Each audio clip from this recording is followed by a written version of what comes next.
کون صاحب محترمہ کہاں سے ہیں؟ جی کال ڈراپ ہو گئی ہے. کال ڈراپ ہو گئی. جی مفتی صاحب، آخری دنوں کی طرف اب بڑھ رہے ہیں ہم رمضان المبارک کے اس ماہ مبارک میں، چونکہ اس کی اہمیت کے بارے میں تو اللہ تعالیٰ نے قرآن کریم میں بھی فرمایا ہے، لیکن بڑے اہم واقعات اس ماہ مبارک میں ہیں جو کہ ہماری نہ صرف اسلامی تاریخ کا حصہ ہیں بلکہ مذہب میں بھی ان کی بڑی اہمیت ہے. جب ہم اپنے دین کی بات کرتے ہیں تو آج کے دن کے اعتبار سے کیا خاص سبق ہمیں ملتا ہے؟ بسم اللہ الرحمن الرحیم. یقیناً 20 رمضان المبارک یہ فتح مکہ کا دن ہے، اور فتح مکہ وہ فتح مبین ہے کہ جس کے بارے میں قرآن مجید فرقان حمید میں واضح طور پر بتا دیا گیا، انا فتحنا لک فتح مبین. اس کے علاوہ اذا جاء نصر اللہ والفتح.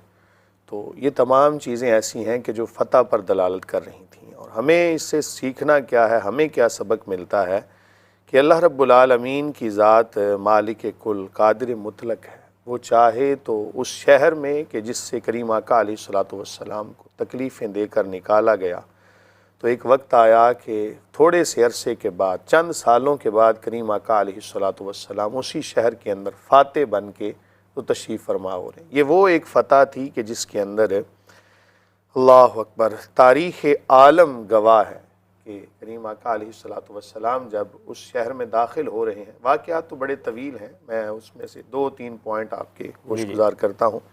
کریم آقا علیہ الصلوۃ والسلام اس شہر میں داخل ہو رہے ہیں کہ جہاں پر ایسے افراد موجود تھے کہ جنہوں نے آپ کے چچا کا کلیجہ نکال کے چبایا تھا. ایسے لوگ موجود تھے کہ جنہوں نے رستے میں کانٹے گرائے. ایسے لوگ موجود تھے کہ جنہوں نے نبی کریم نور مجسم شفیع اعظم صلی اللہ علیہ وسلم کے مبارک کمر کے اوپر اوجری رکھی، سجدے کی حالت، ان تکلیفوں کی انتہا کر دی.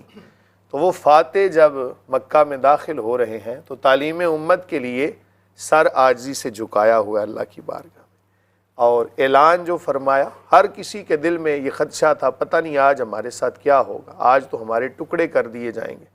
آج تو وہ نبی مکرم صلی اللہ علیہ وسلم واپس اس شہر میں آ رہے ہیں کہ جہاں سے ہم نے تکلیفوں کی انتہا کر دی. لیکن نبی کریم صلی اللہ علیہ وسلم کا یہ اعلان فرمانا کہ لوگ سکتے میں آ گئے کہ ایسا اعلان بھی کوئی کر سکتا ہے. کریم آقا علیہ الصلوۃ والسلام نے فرمایا جاؤ اللہ کی رضا کے لیے میں نے تم سب کو معاف کر دیا. اب یہ معافی کا اعلان سننا تھا کہ لوگ سکتے میں آ گئے کہ یار وہ بندہ کہ جس کو ہم نے اتنی تکلیفیں دی ہیں اور جو سب سے بڑا دشمن تھا. اللہ اکبر. اب آپ یہاں سے پھر کریم آقا علیہ الصلوۃ والسلام 3 اعلانات فرمائے. پہلا یہ فرمایا جس نے اپنا دروازہ بند کر لیا اس کو بھی معافی ہے. جو حضرت سیدنا ابو سفیان رضی اللہ تعالیٰ عنہ ان کے گھر میں جا کے پناہ لے لے گا اس کو بھی معافی ہے. لیکن ایک بندہ اس کو معاف نہیں کیا. وہ کون تھا؟ ابن حطل، کہ جو خانہ کعبہ کے پردوں کے اندر چھپا ہوا تھا. تو کریم آقا علیہ الصلوۃ، اس سے پتہ یہ چلتا ہے کہ نبی کریم صلی اللہ علیہ وسلم کی گستاخی، ایک ہوتا ہے کہ کسی بندے نے تکلیف دی بعد میں معافی مانگ لی، ایک وہ ہے کہ جس نے گستاخی کی. کریم آقا علیہ الصلوۃ والسلام سے عرض کیا گیا حضور وہ تو خانہ کعبہ کے پردوں کے پیچھے چھپا ہوا ہے، فرمایا اس کو وہاں سے نکال کر بھی قتل کرنا ہے. یہ ہمیں تعلیم دی جا رہی ہے.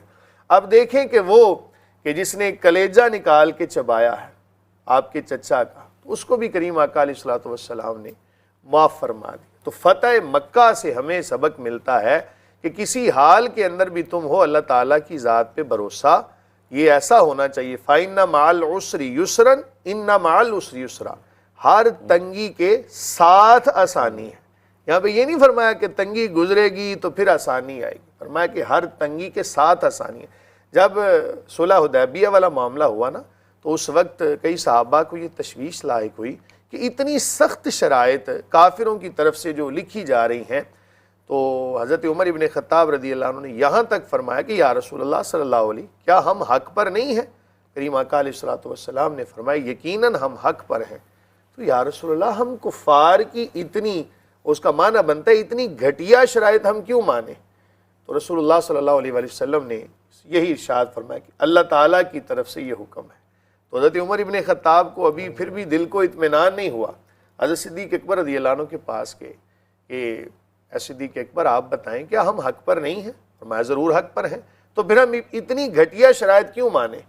تو حضرت صدیق اکبر فرمانے لگے کہ اے عمر کیا آپ کو نہیں پتا کہ کریم آقا علیہ الصلوۃ والسلام صاحب وحی ہیں اور انہی شرائط کے اندر فتح مکہ کے طور پر واضح دلیل موجود ہے. جب یہ بات سنی تو اطمینان ہوا. پھر وقت بھی آیا کہ مکہ فتح ہوا اور یہ اتنی عظیم مسلمانوں کے لیے ایک بڑی قابل فخر بات ہے کہ وہ شہر اللہ تعالیٰ نے ہمیں دوبارہ سے عطا. کریم آقا علیہ الصلوۃ والسلام مکہ میں داخل ہوئے, چھڑی مبارک پکڑی ہوئی ہے اور ہر بت کے اوپر مار رہے ہیں اور فرمایا جال حق وزہق الباطل ان الباطل کان زہوقا. قل جاء الحق وزہق اور حق آ گیا اور باطل مٹ گیا. بالکل بالکل. اگر ہم بات کریں اس عشرے کے حوالے سے, ایک کالر لے لیں مفتی صاحب. ہاں, حق آ گیا اور باطل مٹ گیا. السلام علیکم جی, کون سا محترمہ, کہاں سے ہیں؟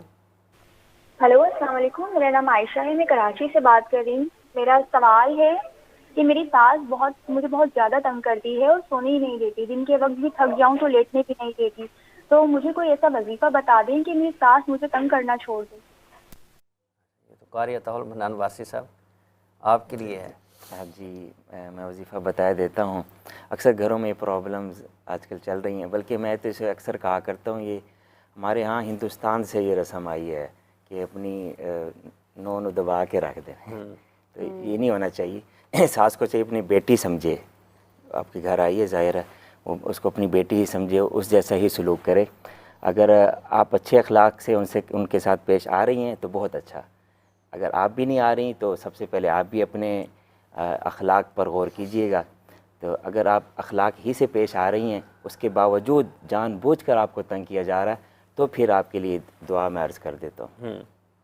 تو دعا ہے اللہم لینھا کما لینت الحدید لداود علیہ السلام. دوبارہ سن لیجیے, اللہم لینھا کما لینت الحدید لداود علیہ السلام. اس کو آپ نے 7 مرتبہ پڑھنا ہے, اور یہ پڑھ کے کوشش کرنی ہے کہ فجر کے بعد پڑھ لیں یا عصر کے بعد پڑھ لیں. ان 2 اوقات میں پڑھیں گے تو آپ کو جلدی فائدہ ہوگا, زیادہ فائدہ ہوگا.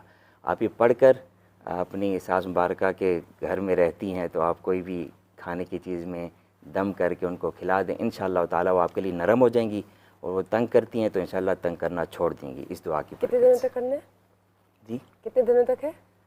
یہ 7 دن تک پڑھنا ہے. اور میٹھے پہ دم کرنا ہے؟ ہاں 7 دن تک پڑھنا ہے, اور 7 مرتبہ ہی پڑھنا ہے. فجر کے بعد پڑھ لیں یا عصر کے بعد پڑھ لیں. ٹھیک ہو گیا. یہ ہے ساس کے دل کو نرم کرنے کے دل لیے. کو نرم کرنے بالکل ٹھیک ہو گیا. یہ وظیفہ تھا. تو مسکرا کے روئی ہیں ساتھ ساتھ پوچھتے ہوئے؟ نہیں, میں تو پوری ڈیٹیلز لے رہی تھی تاکہ ہم اپنے ناظرین کو بتا سکیں اور جو کالر ہیں ان کو بتا سکیں. اچھا اس میں یہ چیز بھی ہے کہ اگر گھر کے کام کاج کرنے پڑیں تو ان کو سعادت سمجھنا چاہیے. کوئی اپنے اوپر بوجھ سمجھیں گی تو پھر معاملات خراب ہوں گے. استحسان کے طور پر ایک دوسرے کے ساتھ معاملات کرنے چاہیے.